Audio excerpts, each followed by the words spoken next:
Hi guys, welcome to this video. So on to Unit 6, Total Internal Reflection of Waves. Now this is the first video that is solely for the separate science students. So if you're only doing double award, there's no need to watch any more of these. Okay, objectives for this then. So this is quite a short unit. So there's only 4 objectives. 1, we're going to state the conditions needed for total internal reflection. 2, we're going to describe how optical fibres transmit information. 3, we're then going to compare optical fibres to satellites. And then we're going to compare optical fibres in endoscopy to CT scans for medical imaging. Okay, so our useful links for this then, all centre around total internal reflection. The last 2 talk about CT and endoscopes in more detail. But the first 3 go through conditions needed for total internal reflection in a bit more detail than I'm going to do here. Okay, so what is total internal reflection? Well, whenever a wave leaves a medium and it speeds up, remember from Unit 5 we spoke about refraction, speeding up, going faster, it bends away from the normal.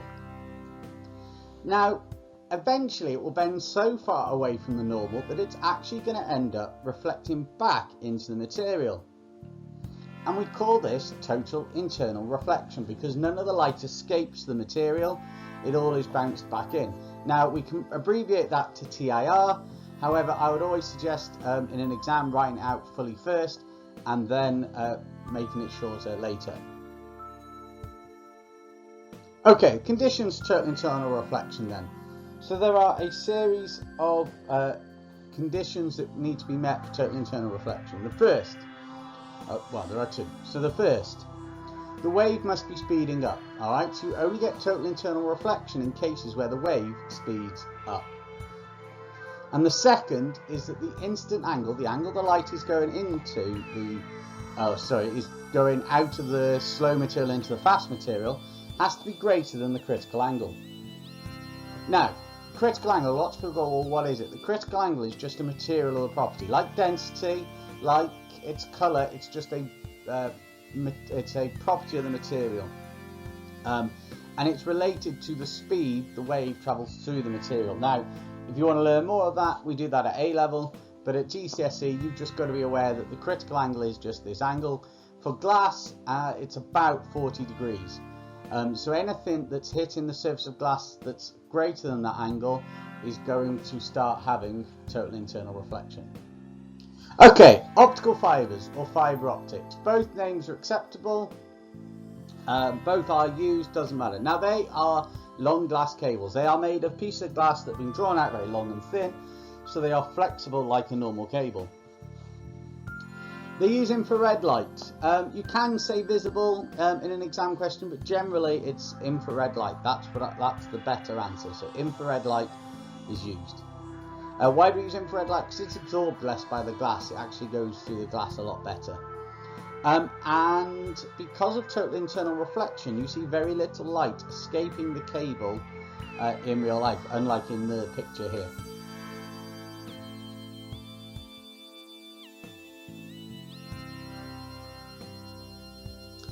Okay, so first comparison when it comes to optical fibres. You need to be able to compare optical fibres to satellite communication. Okay, so remember, optical fibres use infrared. Alright, they travel along the glass fibre from point to point, so you have to lay the cable from point to point. Now, the advantage of this, the green bits here, they are secure. Alright, if you break an optical fibre, the data will get out. The other people at the end know that it's got out. They have a very high bandwidth, alright, which means you can get a lot of data down them in one go. And they have a low delay. Because they're going point to point and travelling quite quickly, they have quite a low delay. Now the disadvantages, well, they've got to have this big long cable, which means in areas where it's mounty, water, things like that, it can be quite difficult to lay these cables, so that can be a problem. Plus, you've got to have a cable connecting the 2 ends, so they're not useful for mobile connections. Now satellites, remember, use microwaves, alright, and they travel from base station up to the satellite and back again. And because of this long distance, it actually increases the length of the delay. Okay, it's got to travel up and back again. It's quite a long distance, although they travel faster than the actual light waves travel faster than optical fibres. It takes longer. Now, beauty of satellites mobile. As long as you've got a dish pointing up to the satellite, you can get a signal. Alright, so they're brilliant for hard to reach areas. They're brilliant for areas where you want something on the move. Obviously some disadvantages. We spoke about the delay, the higher cost. Alright, you've got to spend millions getting a satellite up into space. You're going to need more than one, so it's multiple millions. And the weather has a massive impact on satellite communication. If any of you watching this got things like Sky TV, you will know that if there's any heavy storms in your area, basically your signal just drops out. Okay, so the second comparison we need to make is about endoscopes to CT scans, so the medical use of optical fibres. So an endoscope uses basically two optical fibres to image the body. One sends light down, the other receives the reflective light back up, and that's what we see. Now, advantages, they use light, alright, and you can carry out small operations. Now the fact they use just visible light means that they are quite safe to the body. Now that camera's obviously got to enter the body via an orifice. There are two main orifices, holes that you can get into. What that does mean is you can only image a small part of the body. Basically you can only image what the camera can reach. Obviously if you want to reach other areas, you're going to have to make incisions into the body and go that way. Now CT scans, CT stands for computer tomography, or computer aided tomography actually to be correct, and it's basically a 3D x-ray. Alright, so they use x-rays spinning round you, the x-ray machine spins round you to produce a 3D image of the body, which is very useful. And you can image large sections of the body in one go. You basically just going to move the bit of the body inside the camera and move it along. You can image the whole body very quickly. Downside, they use x-rays, which are ionizing. So for certain people for example like pregnant ladies, use of them isn't a very good idea because those x-rays can harm the unborn child.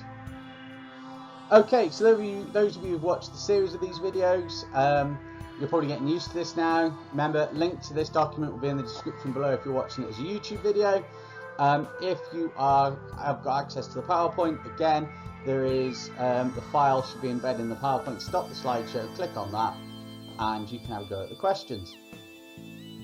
Okay, so now we're going to go through some questions based on total internal reflection. So this first question actually came up in the waves video, so if you want to go through the first bit of this question, go back, look at that, look at the section 5 video. I'm not going to do it again, but it's in the section 5, unit 5 video. But the second bit is total internal reflection, so let's have a look at that. Okay, so we've got an endoscope, use optical fibres, or fibre optics, used by doctors. Gone through this in the presentation already. Gives us diagram, gives some information, state the name given to the change of direction of the singular S. Okay, so whenever we see a change in direction when it comes to waves, we've got three options: reflection, refraction, total internal reflection. So if it's totally inside something like glass, that's the one we're going to go for. So that first one's got to be total internal reflection. Okay, now can't be anything else there. It's got to be total internal reflection, and you want to write out the whole thing. Don't write TIR in something like that. They're going to want to see total internal reflection. Okay, state the two conditions. So two conditions is we need to have angle bigger than critical angle, and the wave must be speeding up. Those are the two two conditions. Okay, disadvantage of using CT scan compared to using an endoscope. Well, the main disadvantage is CT scans. It says use X-rays, okay, so CT scans use X-rays, which are ionizing. Doesn't say that in the question, does it? No. So, CT scans use X-rays which are ionizing. These can harm cells. Simple as that. Okay, so next question here. Complete the following parts of the electromagnetic spectrum. So we've got gamma rays, X-rays. The next one then is UV. They love doing this. We always teach it in increase in frequency, increase in energy. They love putting it down in the opposite order just to make sure you know your order both ways round. So it's always worthwhile doing that. And then the other one we're missing is then microwaves. Yep, so UV and microwaves. State one property that is common for all electromagnetic waves. Same speed in vacuum. Yeah, that's the important thing about electromagnetic waves. Okay, so diagram shows the ray of light entering one of the prisms. Critical angle of glass is 36. Complete the diagram. Okay, so straight off, that's hitting that at about 45 degrees. So it's going to reflect down. It's then going to hit the second surface and it's going to reflect off that back out the other side as shown. Your two marks are going to be for drawing the two lines and then the arrows in the right direction. Explain why the ray of light would not be reflected back to the earth if it strikes the side of the prism at an angle of instance of 30 degrees. Pardon me. Okay, so at 30 degrees is going to be less than critical angle of the glass. Two marks for that. One for realising that 30 is less than 36 and one for saying about the critical angle. The wavelength of light used is 532 times 10 to minus 9 meters, has a frequency of that. Use an equation from page 2 to calculate the distance between the Earth and the Moon if laser light is directed and is received at that time. Okay, so 4 marks, two-step calculation here. First we're going to work out the speed. So the speed of this wave is going to be the frequency 5.639 times 10 to the 14 times by the wavelength 532 times 10 to the minus 9. So that gives us a speed. I'm suspecting this answer is going to be an awful lot closer to 3 times 10 to the 8. As obviously it's light we're using, 5.639 times 10 to the 14 times 532 times 10 to the minus 9. And lo and behold, that gives us an answer of 3.00 times 10 to the 8. Now it doesn't quite, it gives us an answer of 2999480, but that, you know, to three significant figures is 3 times 10 to the 8. So we've now got the speed, and we want to know the distance. Well, distance is speed times time, so that's our speed, times by the time in the question, 2.5626, and that will give us, now the speed I'm going to use is the one that's in my calculator, the long number, not the 3 times 10 to the 8. Just because I don't want to introduce any more rounding errors, we put that in and we get an answer of 769. Is that the place to do it? 3. Yeah, that'll do. 769,000. We want it in meters, don't we? So let's go. Let's leave that in million. So it's 769 million million meters. Which, if you look for the distance to the moon, let's have a quick look. Earth-moon distance, Earth, I know you can't see this, Earth-moon distance, Earth-moon distance, yeah, okay, so I've got that number. What do we want? That's not quite right. We want the distance between, that's how far the light's travelled. Okay, so we've actually made a mistake here. That's how far the light has travelled, so what we've got to do is do that divided by 2. We want our distance divided by 2, yeah, to actually get what we should have, and that gives us instead an answer of 384 million meters. Hopefully you can see that down there. 384 million meters, which is pretty much spot on. If you look it up on Google, like I've just done, that's what it's going to tell you.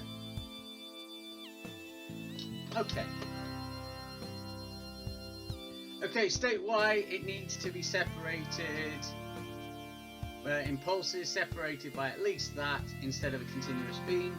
Well, if we sent a continuous beam, we wouldn't know exactly when it was reflected. So the reason we separate it is to allow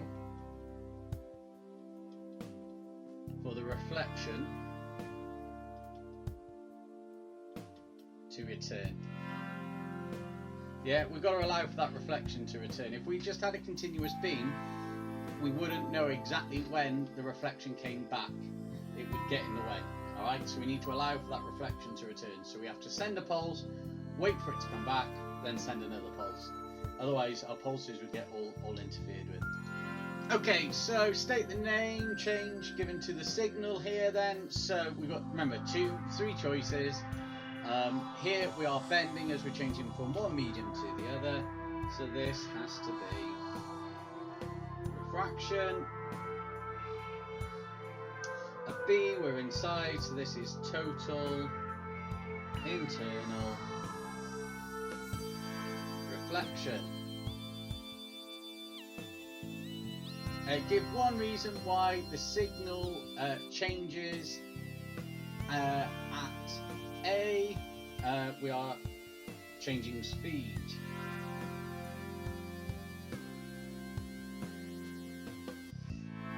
State 2 conditions. So 2 conditions, we need to be the instant angle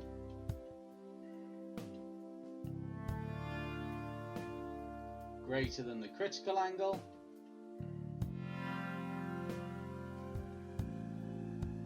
and we need to be speeding or wave speeding up. And then show how the signal leaves at C. Well, as we leave C, we are going to speed up, faster away. It's going to bend away from the normal. So we're going to put, a normal on our diagram first, just to help us see where it goes. And then we're going to draw our line in after that. Okay, so we've got a light ray entering the glass. So we've got to enter in at A, write down the name for this change in direction, and state why the path follows this direction we go. So we're entering the block here, so this is going to be refraction. And why does it go that way? Because the wave slows down. At point B, it strikes surface at an angle of 70 degrees. After striking the surface, it goes on to one of the other letters. Draw the correct ray on the diagram. Here we go, so we're going to draw our ray. It's going to bounce off at about the same angle, which means that it's going to go towards E. 2 reasons why the ray changes direction in the way you've shown. So those 2 reasons are our 2 things. So we've got incident angle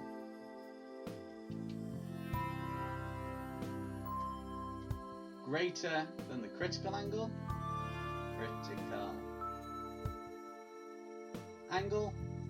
And then the second one is the wave would be speeding up. And there we go. So, key things from this. When it comes to total internal reflection, you've got to remember those two conditions. Instant angle is greater than the critical angle, and the wave would be speeding up. Okay, thanks for watching this video. Well done for making it through right the way to the end as well. If you liked it, click like.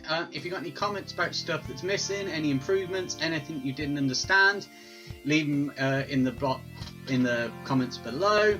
If you look around me, there should now be the playlist for all of these videos, along with YouTube's algorithm recommended one of our other videos that you should go and watch. Also, don't forget to subscribe to the channel, follow us on Twitter, link in the description, just to see the other sort of stuff that we produce.